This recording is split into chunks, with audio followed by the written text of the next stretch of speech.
2019 corona ടൈമിൽ എൻ്റെ കയ്യിൽ ലാപ്ടോപ്പ് ഇല്ലാത്തതുകൊണ്ട് ഒരു 3 to 5 months എനിക്ക് വർക്ക് ഫ്രം ഓപ്ഷൻ കിട്ടിയില്ലായിരുന്നു. ആ ടൈമിലാണ് ഞാൻ ഡ്രോയിങ്സും പെയിൻറ്റിങ്സും ചെയ്യാൻ തുടങ്ങുന്നത്.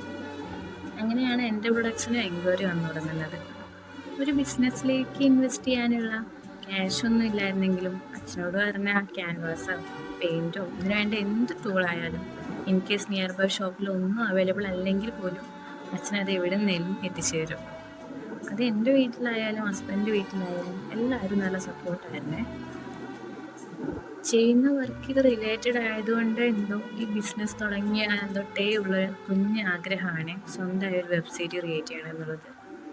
ബട്ട് ചെയ്യാൻ എന്തോ ഒരു കോൺഫിഡൻസ് കുറവുണ്ടായിരുന്നു. പിന്നെ ആവശ്യത്തിലേറെ മോട്ടിവേഷൻ തരാനും കട്ടക്കി നിൽക്കാനും ഹസ്ബൻഡ് ഉള്ളതുകൊണ്ട് ഞാനൊന്ന് ട്രൈ ചെയ്യാൻ തീരുമാനിച്ചു. പിന്നെ എന്തിനും ഏതിനും ChatGPT ഉണ്ടല്ലോ എന്നൊരു ധൈര്യത്തിൽ ഞാൻ ഈ ലാസ്റ്റ് 2 months പുറകെ ആയിരുന്നേ.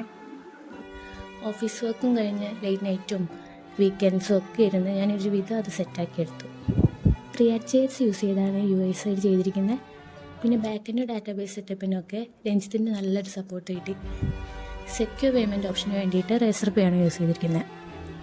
ഞാൻ ഇതിൽ ആഡ് ചെയ്തിട്ടുള്ള എല്ലാ വർക്ക്സും ഏതെങ്കിലും ഒരു കസ്റ്റമറിന് ചെയ്തു കൊടുത്തതാണ്. പിന്നെ 1 to 2 weeks ചെയ്ത് കൊടുക്കാം എന്ന കോൺഫിഡൻസ് ഉള്ള വർക്കുകൾ മാത്രമാണ് ഞാൻ ഇൻസ്റ്റോക്കായിട്ട് ആഡ് ചെയ്തിരിക്കുന്നത്. അത് നിങ്ങൾക്ക് ഡയറക്റ്റ് വെബ്സൈറ്റ് ത്രൂ തന്നെ പേയ്മെൻറ്റ് ചെയ്ത് ഓർഡർ ആക്കാവുന്നതാണ്. അങ്ങനെ ഇനി ഞാൻ എൻ്റെ സ്വന്തം വെബ്സൈറ്റ് ലോഞ്ച് ചെയ്തു. അപ്പോൾ എല്ലാവരും കയറി നോക്കുക, എന്തെങ്കിലും സജഷൻ ഉണ്ടെങ്കിൽ പറയാം. അപ്പോൾ ഇതുവരെ എൻ്റെ ടൈമിനും എഫേർട്ടിനും എല്ലാം സപ്പോർട്ട് ചെയ്തവർക്ക് ഒരുപാട് നന്ദി.